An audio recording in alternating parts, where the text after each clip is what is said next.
Hi guys, welcome back to my channel. So today I thought I would do a flying with your baby for the first time type video. I still don't know what to call it, but I'm sure I'll think of something. So Nick and I took Felix to Adelaide a few weeks ago for the very first time. So he was almost 5 months old, already on an aeroplane. I remember when I was younger, I don't think I went on my first aeroplane till I was about 11 or 12. So he's definitely beaten me with his first aeroplane trip.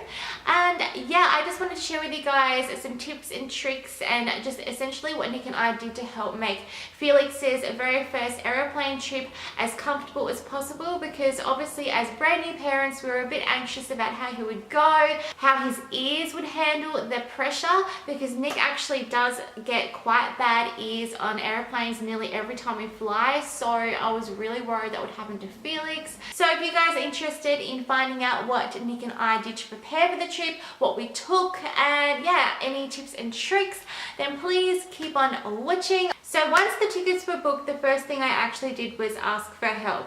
So I approached this girl on Instagram who actually lives in the same city as me. I hadn't met her in person at the time, but I thought, you know, what the heck. I had noticed she'd taken her son to New Zealand at about 3 months of age. And yeah, I just thought I would ask her for some advice, and I told her all about my anxieties and what I was worried about, that kind of thing. And she replied, and she was so helpful and so supportive.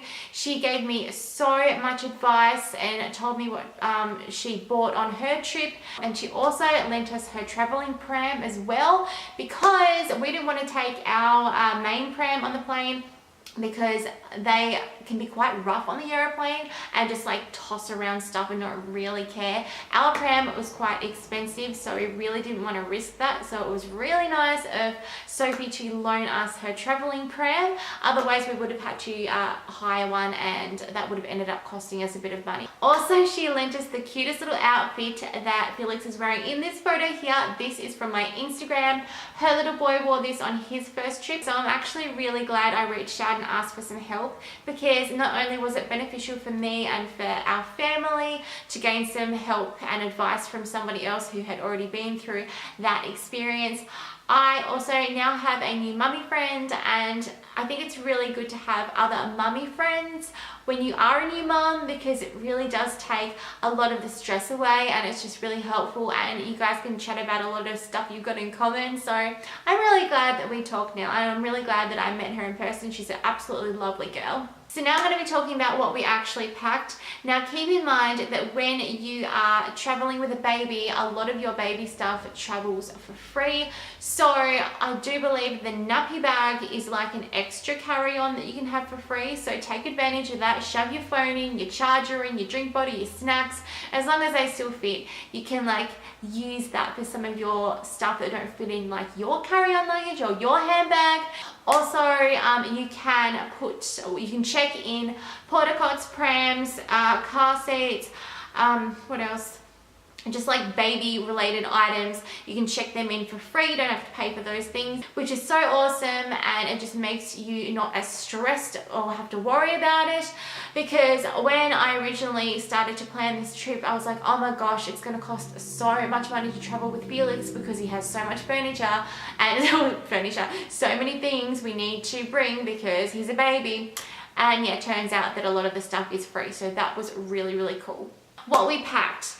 Obviously, we packed a nappy bag. So you've got all your normal nappy bag essentials, your nappies, your wipes, your sanitizer, your face washes, your changing mats. But also you need a lot of other things, because you're traveling with a baby. You want the baby to feel comfortable. You obviously also need to have food for the baby, and so on. So extra stuff we ended up bringing were a few of Felix's favorite toys. Now I'm not going to show you guys everything that I took in this video today, because some of the things I don't have anymore. Some things I probably won't know where they are.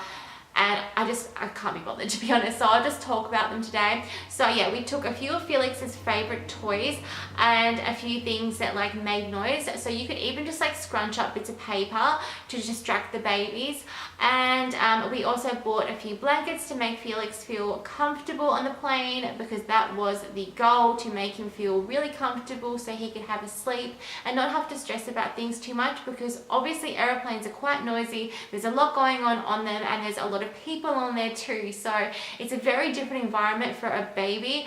And yeah, obviously you want them to feel really cozy and safe. So we bought blankets. I actually bought a small pillow as well, which I was really happy that I did in the end. We bought that with us so he could rest his head on while he would be on my lap, and thank goodness I bought that, because I didn't even think that of course he's going to need his own seatbelt on the plane. So when you bring a baby on the plane, one person has to clip the baby onto them. So essentially you get an infant seatbelt and you thread it through your own seatbelt and then clip it over the baby, which actually was quite awkward to like turn him around and try to make him feel somewhat comfortable for the trip. So with that little pillow we're able to like put under his head, he was able to somewhat get cozy enough to have a sleep on the plane, which is what we wanted, because we didn't want him to be a screaming, sad, upset baby all the way to Adelaide, because my biggest fear was being stared at by all these people, really annoyed at, you know, us for bringing a baby on the plane. I was so scared there would be at least one person saying, oh, of course there's a baby on the plane. You know what I mean? I was so anxious and I was like stressing out to the max about it, because when Felix cries, he can be pretty darn loud, and I didn't want that to happen on the plane. I would have had a panic attack probably, and we didn't want that. So yeah, it was just really helpful that he actually was able to have a sleep. So Felix has quite a few sleep bags at home, so we thought it might be a good idea to bring one just in case he wanted to get inside a sleep bag. But we realized once we were on the plane that with this extra seatbelt thing, we may as well just cover him up with blankets and my nice thick cardigan, because the flight's not that long and it wasn't really that cold either. So if you were thinking of bringing a sleep bag, by all means do it, but it would be a really good idea to bring one if it was a really cold day or if the flight is extra long, because it is a little bit tricky with the seatbelt. Obviously you can take it off when you're allowed to walk around and stuff, but you want to be like holding him in there as long as possible, obviously, because you want to keep them safe. So to put a sleep bag on them while they're strapped in is a little bit tricky. So it's a good idea, but also it wasn't really practical for us at the time, but it was there as an option, so we did pack that. We took our own change mat. We actually got a really cool one from Nick's sister from the baby shower, and when we pack our nappy bag, we usually bring disposable change mats as well. Yes, most mothers' rooms have changing tables for babies to be changed on, but I like to cover them up with my own, usually as well as another one like my regular changing mat, and then a disposable one on top, just because I'm a bit of a germaphobe, and I think that is totally okay, especially when you've got a baby. You don't want them to get sick. So we took that, and we took our disposable change mats. We didn't actually end up using the changing table thing on the airplane. Yes, there is one, and that's because for one, Felix didn't need to. We changed him before we got on the plane, and then once we got off. And for two, we're like, well, the flight's not that long. We'll only use it if we absolutely have to, because as you guys would already know, a toilet on the airplane or a lavatory on the airplane is very, very small. It is good that they have that there. Obviously you need it, especially if you're going on a long flight, but we didn't end up using it. But we did have change mats just in case. We obviously also took our hand wipes, our sanitizer, because after you change a baby's nappy, if you aren't nearby a sink to wash your hands, it is good to have sanitizer ready to go, or if you just want to double up like I always do, it is just good to have sanitizer. Just in general, if you touch anything dirty, sanitizer is just the way to go, especially when you've got a baby. I've always carried sanitizer in my handbag even before Felix, because I am a bit of a germaphobe, so there you go. Yeah, so we bought that. We also bought surface wipes. Is really good for the airplane, because I mean, yes, they do smell pretty bad, but they are really good to wipe down all the surfaces where you're going to be sitting on the airplane to prevent any germs that the baby may touch, because you don't know really how thorough they clean the airplane before the next group of people get on, because obviously planes come in and out all the time, and there's always people getting on and off and on and off. Obviously I went a little bit crazy wiping down everything around me with antibacterial surface wipes.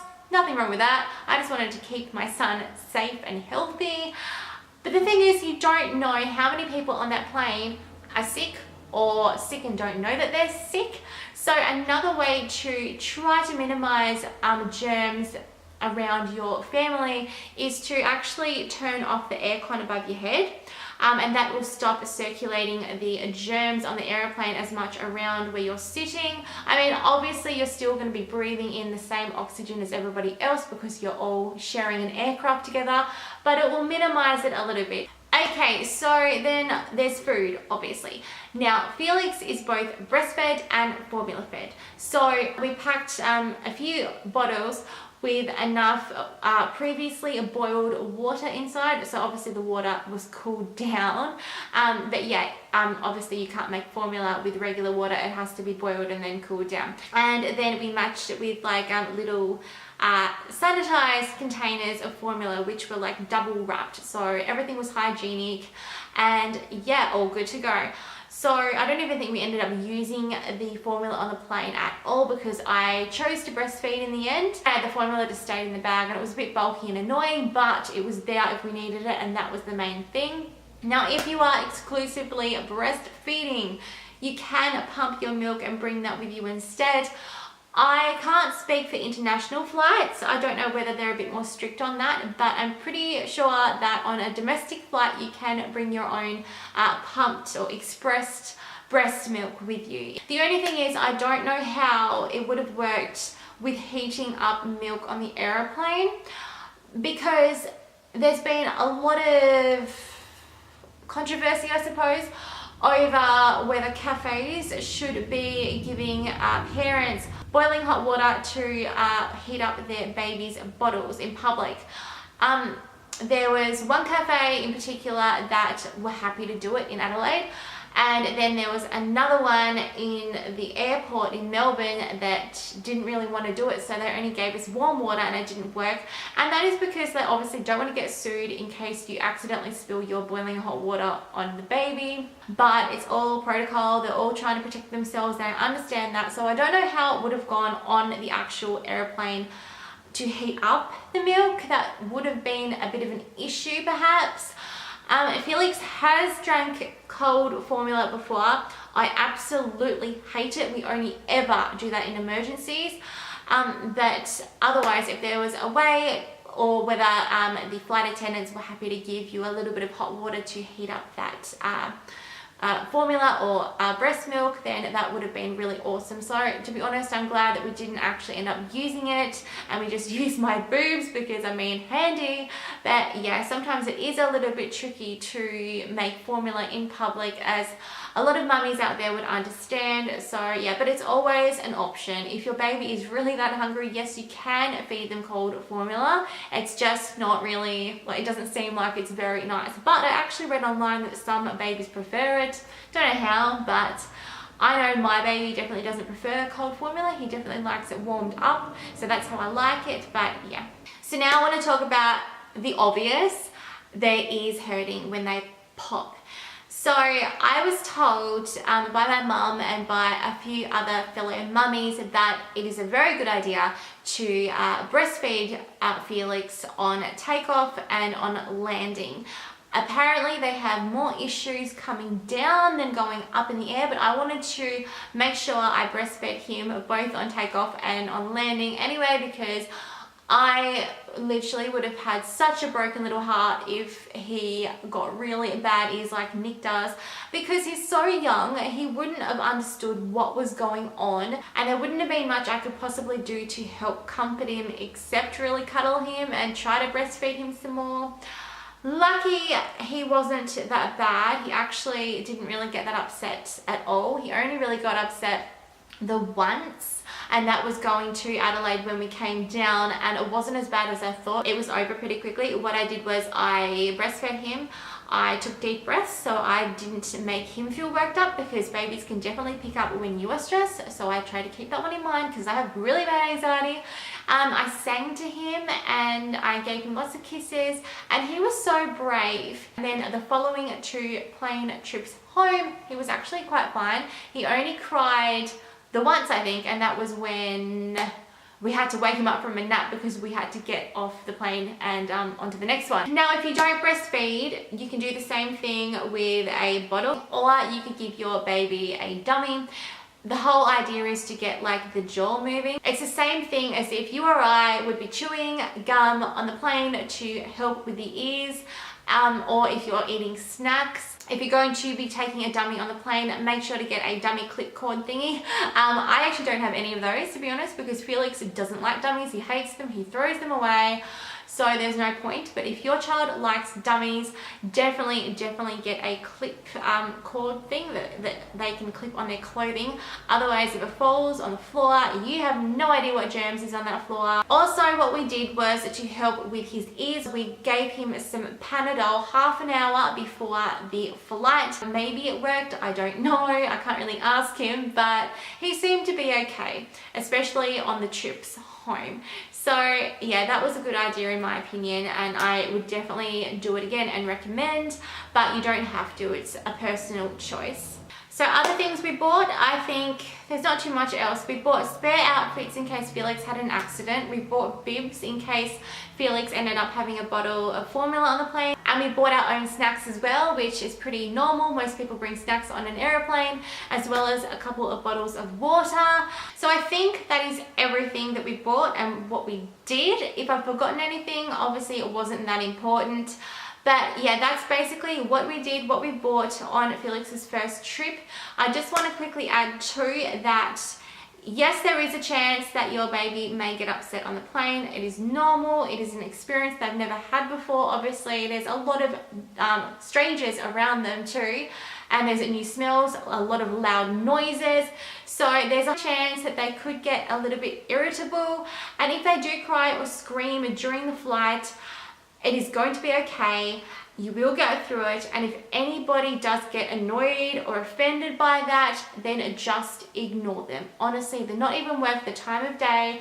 A lot of these people have been through this before, so they would know what you're experiencing. If there's anyone on the plane who is just literally going to be rude about it, just shut them out and focus on your little one, because that is who is the most important, and your main priority is to keep them feeling comfortable and safe and happy. If your baby is crying so loudly, guarantee there are going to be a lot more supportive, understanding people on that plane than there are negative people. So just keep that in mind, and just remember the plane ride will come to an end, and your baby, guaranteed, after all of that, will go back to normal and be their happy, bubbly self again. And also, their ears, if they do hurt, they will stop hurting, and it's not going to be overly that bad. Otherwise, people wouldn't take babies on the airplane. That is some advice that my sister-in-law gave me, which made me feel a lot better. So I hope you enjoyed the video. If you did, be sure to give it a big thumbs up, and if you haven't subscribed to my channel, I would absolutely love it if you would head down below and hit that subscribe button so you are updated with all of my videos. So I hope you all have a beautiful day, and I will see you in my next video. Bye guys!